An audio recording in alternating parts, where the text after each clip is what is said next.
ওই যে কয় না, প্রথমে হচ্ছে দর্শনধারী, তারপরে গুণ বিচার। তরকারি যদি দেখতে সুন্দর হয় তার জিবাতে খাওয়ার জন্য এমনি লকপক করবে। রোজার দিনত মুখের রুচি আবার হারকিন দিয়ে খোঁজা লাগে। যতই ভালো ভালো তরকারি হোক খাওয়া যায় না ভালো, কিছুই খেতে ভালো লাগে না। এটা সেটা হাসতে বেড়াছো কি খাওয়া যায় কি খাওয়া যায়। তো ফ্রিজ খুলে দেখো মুই আবার এটি চিকেন বল নিয়ে আসে খাওয়াই হয়নি। চিকেন বল গুলা বার করে নরমাল করে নিছুন। চিকেন বল তো ভাজেই খাই সবসময়। হঠাৎ করে মোর মাথার ব্রেনের মধ্যে আবার টস করে উঠলো। ব্রেনে কষে সবসময় তো ভাজেই খাস, আজকে অন্যরকম করে খানা। এই দিক থেকে আবার জিবাতেও কষে একই স্বাদ আর মোর ভালো লাগছে। এনা ভালো কিছু দে, রোজা রমজান মাসে না দয়া। চিকেন বল গুলা মুই আবার কাশি দিয়ে কাটে নেনো হাফ হাফ করে, তাহলে বেশি হবে নি এই জন্য। তো মিচ্ছা না আগে মুই আবার এটি বেগুনি পেঁয়াজিলা ভাজিছিল, ওটি আবার তেল আসলো কড়াই, ওই কড়াইয়ের মধ্যে আবার দিয়ে ভালো করে নাড়ে সারে লাল লাল করে ভাজে নি। এর আগে মুই এই রান্নার ছবি তোমাকে দিয়ে কইছিল কদিনই এটা কি রান্না, কিন্তু কেউই কওয়া পারেননি। পারবেন কেনকা করে, একদম ইউনিক রান্না, একেবারে নতুন রেসিপি। চিকেন বলগুলা মুই লাল লাল করে ভাজে তুলে নিনু, আর তেল এতগুলা লাগবে না, তাই মিচ্ছা না তেল সরাই আবার মিচ্ছা না থুসু। ওর মধ্যে আবার এক থাবা পেঁয়াজ দিয়ে দিন। পেঁয়াজের গাওগুলা এনা নরম নরম হয়ে আসলে মিচ্ছু কুটে আবার রসুন ফেলে দিন। ওর মধ্যে রসুন পেঁয়াজ আন্না ভাজে নিয়ে এর মধ্যে দিয়ে দিন টমেটো কুচি।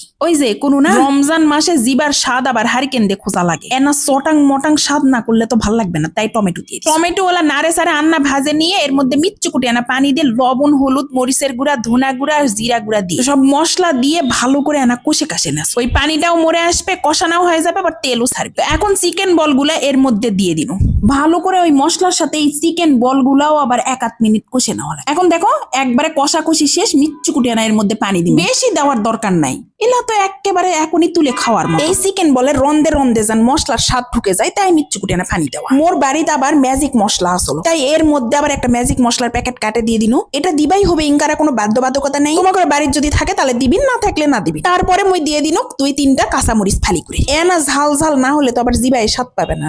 কটা ধনা পাতা আবার সাইড থেকে উকি দেসলো, তাই ধনা পাতা কটা ভালো করে ধুয়ে নিয়ে কুচি কুচি করে মুই ওর উপর দিয়ে দিন। এই রান্নাটা করতে 10 মিনিটও সময় লাগবে না, ব্যাস হয়ে গেছে। আর কিছুই করা লাগবে না, খালি এখন নামে নিয়ে টেবিলে দৌড়াবেন ভাত দিয়ে একেবারে মাকো মাকো করে খাওয়ার জন্য। এই কালার দেখেই তো এটি দুথাল ভাত প্যার প্যার করে গলা দিয়ে নামে যাবে। থাক, এখনো ইফতারির সময় হয়নি, মুই আর নামানো না, এটা এখন বাটির ঢালে নিব। ওহ দেখো কি যে সুন্দর কালার, আর তার মধ্যে তেলগুলা গড়া গড়া। এই যে বাড়ির ছোট রোজাদার চলে আইছে, দিনে 4 বার ইফতার করবে আর কবে 4টা রোজা হয়েছে। একবার চাকে দেখে দ্বিতীয়বার আবার চাক পাস হচ্ছে, এত বলে মজা হয়েছে। দেখো সুপ সুপ করে নিয়ে মার ঝাড়ে কষে দূর। এত মজার খাবার হলে কি আর থাকা যায় না খেয়ে? ইফতারের আগে সোলের খাওয়া দেখে তো মন লোভ লাগে গেছিল, তাই মাগরিবের আজান দেওয়ার সাথে সাথে এক থাল ভাত নিছো আর এই চিকেন বলের আচার তরকারি নিছো। খামো কি খালি মনে হচ্ছে দেখেই থাকুন।